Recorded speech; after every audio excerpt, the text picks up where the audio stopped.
How's it going, folks? So in this lecture, I'm going to be covering Chapter 9, Democracy in America from the American Yap. Specifically, I'm just going to talk about those sections that I did assign, which was the one about the Missouri crisis and also the nullification crisis. And I also wanted to first start us off talking about the assigned text, incidents in the life of a slave girl. I just wanted to briefly touch on it and introduce it and just sort of give us some background on the text, and also, of course, I'll be ending talking about the section that I did not assign for you all, and I will not be testing you all on, but I felt I should still cover since it reflects many of the themes in our class related to class as well as political power.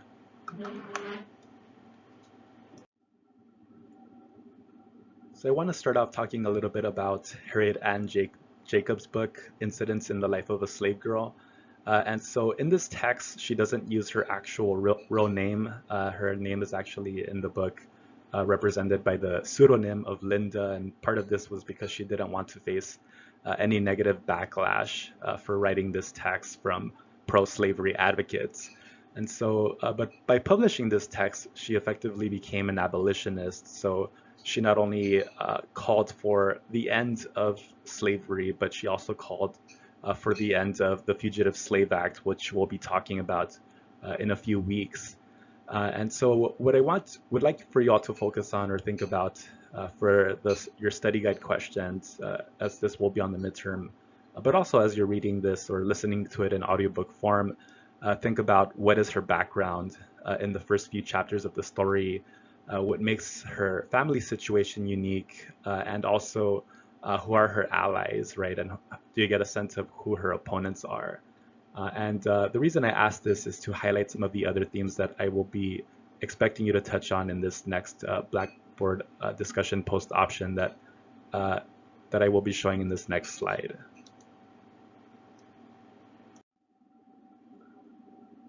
So as part of one of your study guide questions, I would like for y'all to identify, based on these first few chapters, to identify what are some of the unique hardships and challenges that are faced by both enslaved women and men in Linda's or Harriet's account.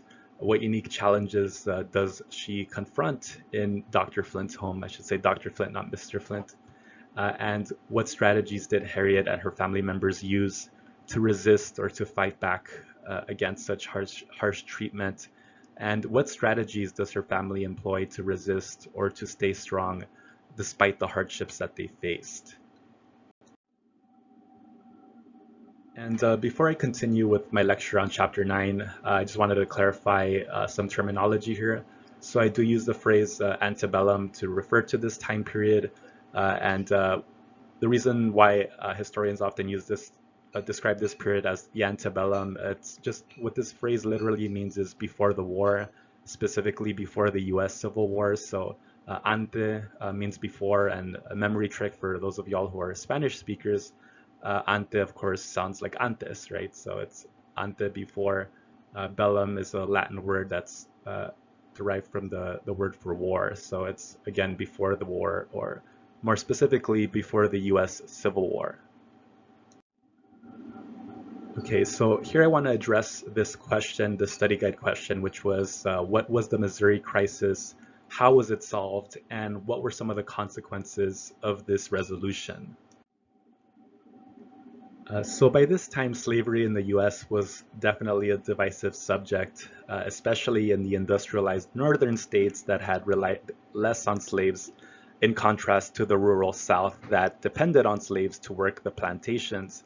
So even more so, this became a problem as new states started to join the United States after the US acquired the French Louisiana territories in what became known as the Louisiana Purchase.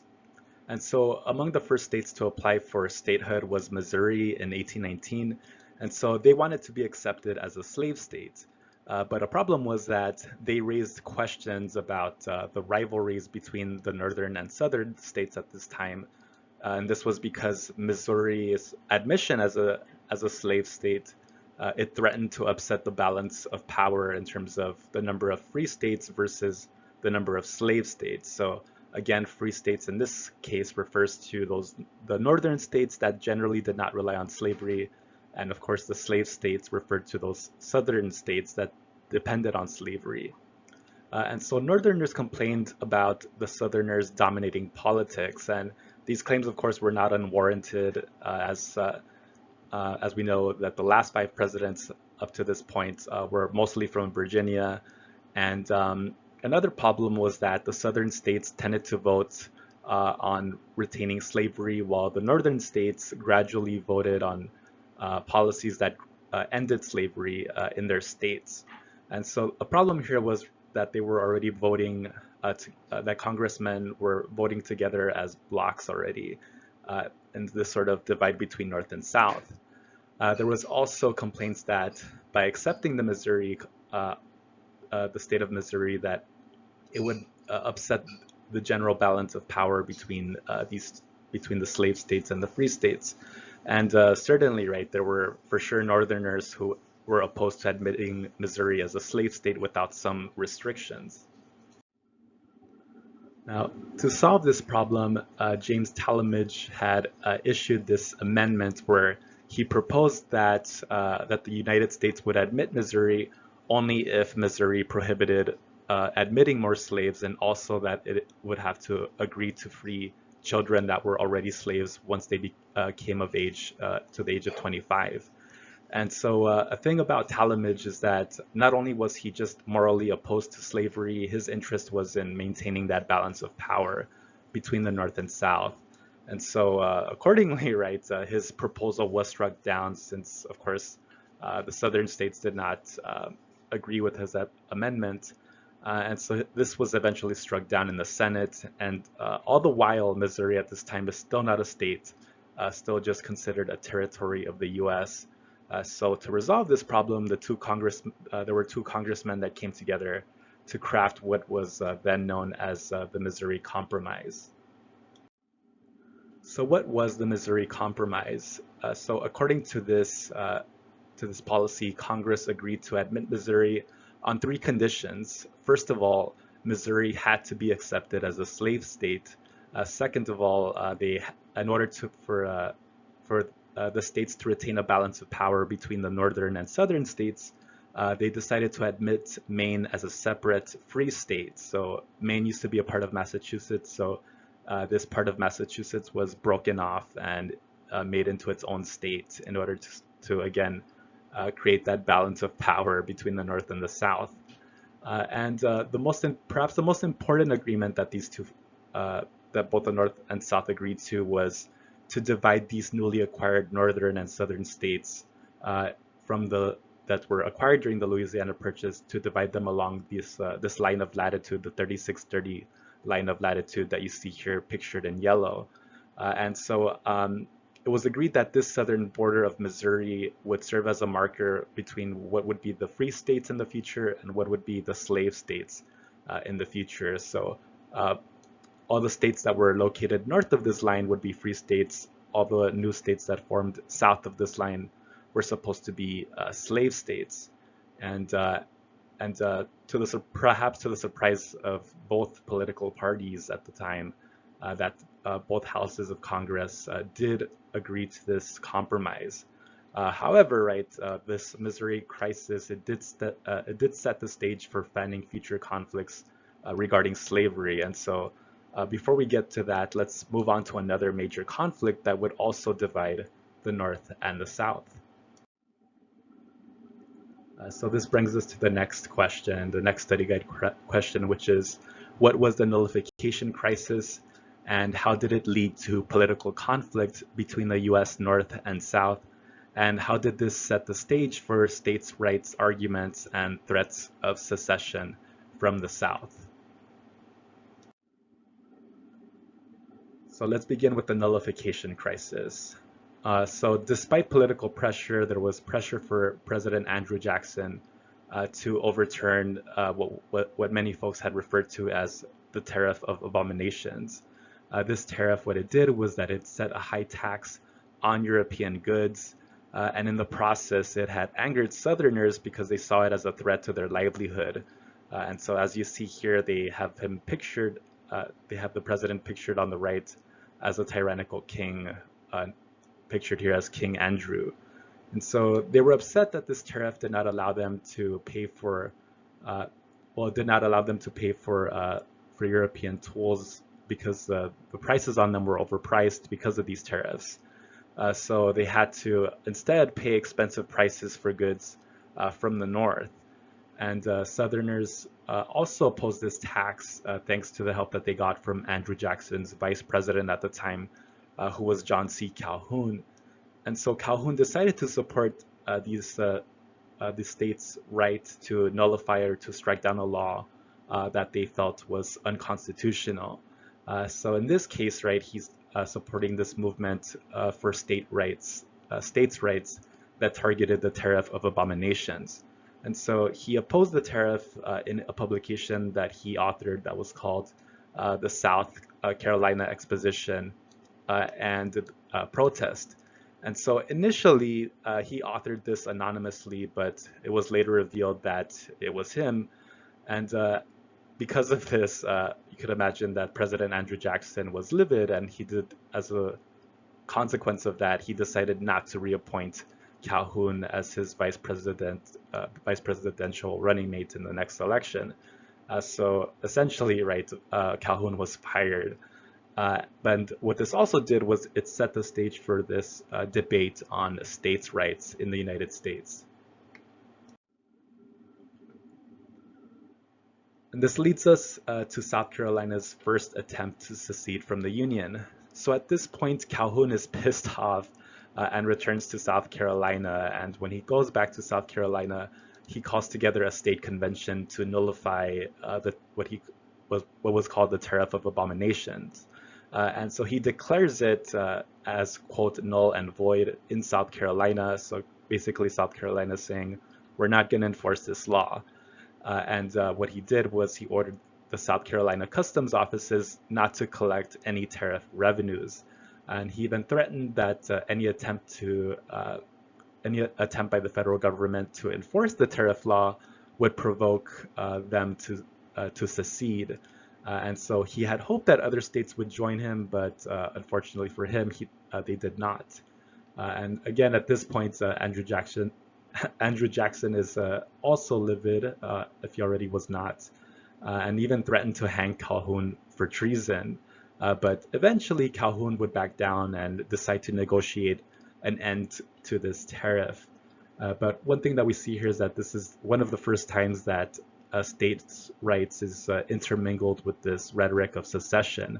And first, this happens in matters of tariffs, and later, of course, this would bleed on to the issue of slavery and Lincoln's election.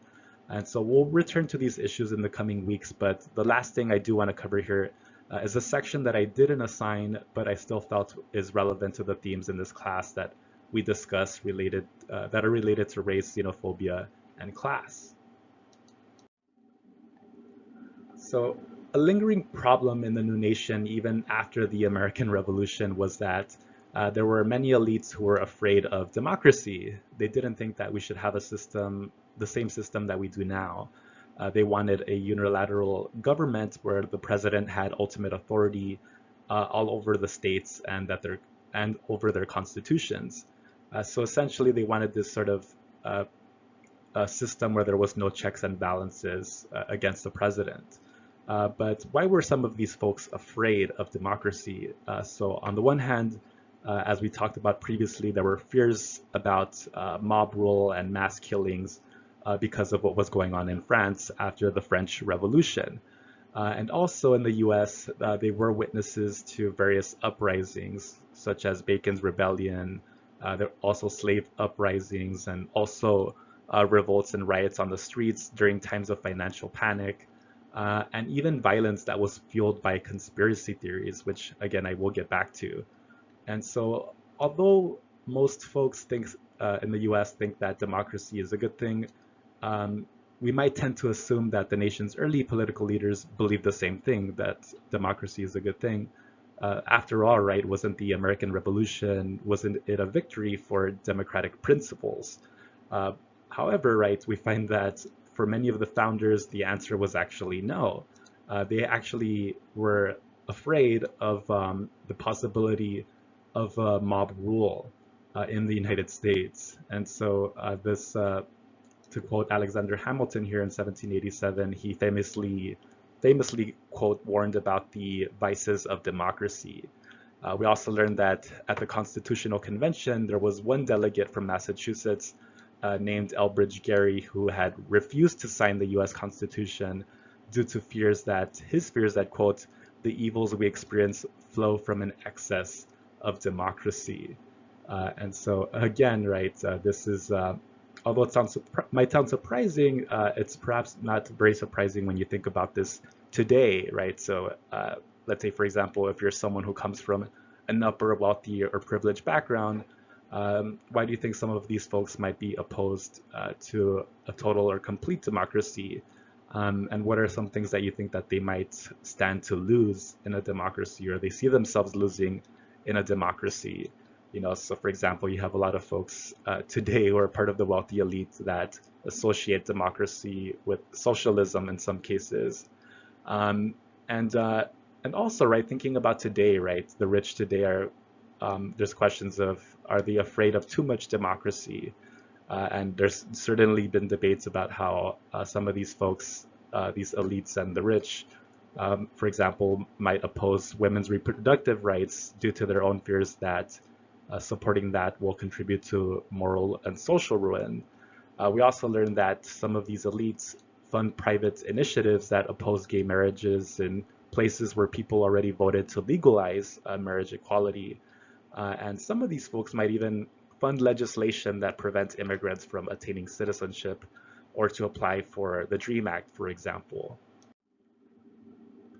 So what are the benefits of this democratic system that emerged from the Constitutional Convention that was unique to a monarchy? So on the one hand, in this new system, citizens could vote, but granted, not everyone could vote. Not everyone was considered a citizen. You had to be a white male, you had to be propertied. Um, However, rights, other rights that you did have, even if you were not a quote citizen, is that you also had the right to petition the government. You can also openly criticize the president without any legal repercussions or any threats of having your head cut off. Also, politicians found themselves having to, quote, cultivate popular favor, as Hamilton also said. So this means, in other words, that in this new system, this new political system, politicians were pressured to answer to the people who voted them in. Otherwise, they would vote them out. And so, interestingly, right, this is, I guess you could say, unlike in a monarchy where the king appointed his officials who felt that they didn't have to answer to anyone else besides the king. Granted, right, this is not to say that our electoral systems today and even back then were perfect. This doesn't, of course, mean that politicians were always accountable by design. As we will see in later chapters, especially in the South, we also have to account for the fact that there is political corruption, that there's also such a thing called voter intimidation and voter suppression, especially in cases where Black Americans and European American immigrant groups were given the right to vote, and then you had folks waiting outside the polling places with guns, telling them to turn back. And so I like this quote from the textbook chapter, which it says here, between the 1790s and 1830s, the elite of every state and party learned to listen or pretend to listen to the voices of the multitudes. And ironically, an American president holding the office that most resembles a king's would come to symbolize the democratizing spirit of American politics. So in many ways, this is much like today. So what are some of the consequences, I guess you could say, of democracy and free speech that were recognized back then? So one of the things that they pointed out that was a problem was conspiracy theories and how these conspiracy theories often led to mob violence. And so again, right, in some cases, all well-intentioned things can sometimes have negative consequences. In this case, democracy. And so at that time, there were fears that democracy or too much democracy and free speech could lead to tyranny because of false rumors that could circulate and eventually lead to mob rule and mob mentality. And in particular, it was feared that democracy could lead to unchecked growth of what we now refer to today as conspiracy theories. So for example, think today, democracy, it's a cool thing. It's great to have it and all, but what are some of the out there conspiracy theories that totalitarian governments in other countries would probably declare to be illegal and perhaps could even lead to arrest in some places? So for example, right, we've all heard of some of those out there theories like the flat earth theory. There's also this this idea of the great replacement theory, which is this radical idea that claims there's folks who believe that there's politicians in power that are trying to disenfranchise white Americans. And this theory also includes the belief that there's some sort of conspiracy in the US to commit a literal genocide against the white American population. And so again, right, these ideas, sadly, as we could see in these opinion polls, are very much strong and resonate today. Some of the probably more out there conspiracy theories that exist today is this idea that all government officials, that they're lizard people or lizard aliens from outer space, known as reptilians. And of course, more famously, there's this prevailing notion or belief that all elites and government officials are part of the Illuminati conspiracy theory that plans to take over the world, impose atheism, and create a one world government. So what are the consequences of these conspiracy theories when they turn violent? And so I just thought I would draw this parallel because, again, this was sort of some of the fears that were raised by the early framers of the Constitution. And so they warned about free speech leading to conspiracy theories and then eventually anarchy. And certainly we've seen that in recent years, for example, in the case of mass shootings against people of color by white supremacists. So for example, there was the case recently in 2019, the El Paso shooter was someone who specifically wanted to target people of Mexican descent due to his beliefs in what was called, or what is called, the Great Replacement Theory. And also we learned that many of the folks who stormed the Capitol in Washington, D.C. were folks who followed a conspiracy theory webpage known as QAnonymous. And other organizations that exist today that have many of the same values and beliefs as the Know Nothing Party back in the day, such as the KKK and Proud Boys, for example. They still hold on to these sort of extremist conspiracy theories that view immigrants as part of this sort of conspiracy to overtake the US government. And so unfortunately, right, these acts of violence that are perpetrated by radical conspiracy theorists, back then they led to violence. And just like today, many of these radical conspiracy theorists might still continue to provoke violence today. So let's start with these radical conspiracy theories going back to the early antebellum US, starting with the Know Nothing Party. And so ironically, as you can see here in this flag for the political party that became known as the Know Nothing Party, these folks, they refer to themselves as Native Americans, and they did so to attack Irish and Catholic immigrants. And these Know Nothings, as they called themselves, were mostly composed of European American males who were Protestant Christians, and they believed that Catholics had planned to take over the US and even have the country taken over by the Pope. So you could see that sort of reflected in this political cartoon by the Know Nothing Party. Here you could see that the Pope is seen eyeballing a map of the US, seemingly plotting to do something sinister here, and probably to put that quote curtain of religion that's pictured there in the background over the US.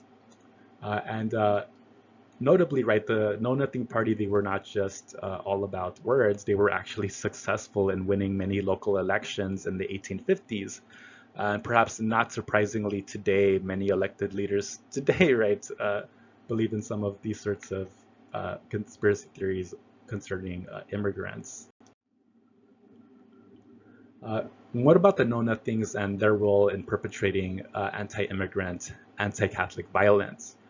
So the know nothings in particular, they were responsible for provoking mob violence and riots, such as the one pictured here on the right that had broken out in Philadelphia. And these riots usually target newly arrived European immigrants, such as the Irish and the Germans. And also due to anti-Catholic hysteria that was spread by this group, these mobs also attacked Catholic churches.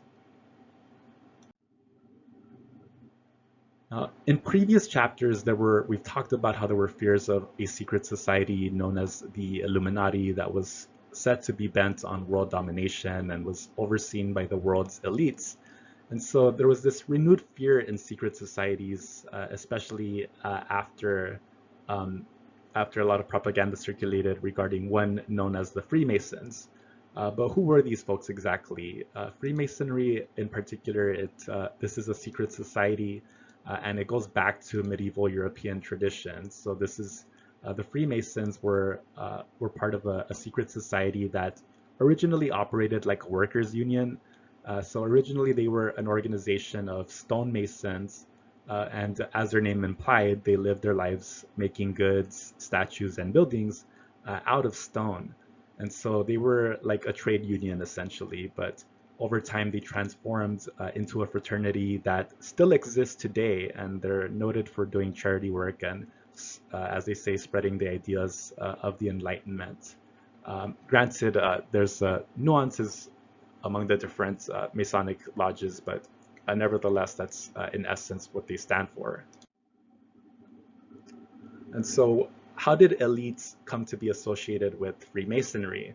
So, um, early on in our nation's history, many US politicians such as George Washington, Benjamin Franklin, Andrew Jackson, and Henry Clay, they all disclosed that they were Freemasons. And even in the case of Mexico, there were politicians like Benito Juarez who were also known to be Freemasons. And kind of as a fun fact, since that, at least going back to the 1820s, many of Mexico's political elites who had liberal ideologies, those folks tended to be members of the York Rite Masons or the Yorquinos, while Mexicans with conservative values were part of the Scottish Rite Masons, which were known as the Escoces. And famously, much of the political discussions and disagreements that occurred in these Masonic lodges. So, what led to this anti-Masonic sentiment, and why were people so afraid of the Freemasons at this point? And so, for starters, what sort of added to this aura of, I guess you could say, fear towards the Masons was that they were known to be an elite group, and it was known that they were mostly elites, but they did allow some working and middle class men who could afford the membership fees to be part of them. But nevertheless, they were viewed with suspicion because of the fact that they met in secret and they often engaged in secret rituals. And it was also believed that these folks, the Freemasons in particular, were blamed for orchestrating financial panics and even recessions. And Other folks also suspected that they were perhaps working together or in cahoots with the Illuminati, the larger conspiracy theory of world domination, which was believed or is believed to be a network of elite secret societies that had some sort of plan to dominate global politics and the economy. And this is a fear that continues to live with us today in the conspiracy theory world. And granted, here I'm not trying to say here that critiques about the rich and the political elites are invalid. The takeaway I sort of want to leave here talking about these groups is that perhaps we can interpret these fears of the Freemasons as resentment of the working class people to the wealth inequality at this time, right? So the Freemasons at this point, they represent the elites, and so of course, it makes sense that they would target them. And this also shows how it demonstrates how the masses were dissatisfied with the status quo, and so it was easy to point to the Freemasons because, of course, they were an elite group. However, my take here is that the anti-Masonic conspiracy theorists perhaps were targeting an imaginary enemy instead of diverting their attention to the real problem. Perhaps they should have diverted their attention to the wealth inequality at the time, and also perhaps they should have redirected their efforts on calling for reforms of those laws that enabled, these wealth inequalities to occur in the first place. But again, that's just my perspective, and that's me going on a rant. So apologies. So also moving on, what also added to this Illuminati scare was the mysterious murder and disappearance of a man named William Morgan. So it's said that Morgan planned to launch an expose of the Freemasons at some point, but according to some eyewitnesses, he was last seen being forced into a carriage by a group of Freemasons, and later his body would appear washed up on a shore in Lake Ontario. And so subsequently, news about his death spread fears about the dangers of the Freemasons, especially in places like New York and New England. And notably, right, this lingering belief today that if you, quote, question the Masons or Freemasons, or if you try to expose them, there was this notion that they would kill you for trying to expose them. And so lots of that paranoia goes back to this particular case of William Morgan. But again, right, today, although these sorts of paranoias linger today, nevertheless, right, I guess we could ignore, I guess at the same time, we should also recognize there are hundreds of conspiracy theorists out there who are constantly writing and warning people about the Freemasons, and yet they themselves are still alive at this moment, despite these claims that these folks are highly organized and they'll kill anyone who talks about them. So I'm just kind of laughing at those nuances, by the way. And so this fear was also so widespread, this fear about the Masons being this violent organization and secret society. It was so widespread that it led to the creation of what was called the Anti-Masonic Party.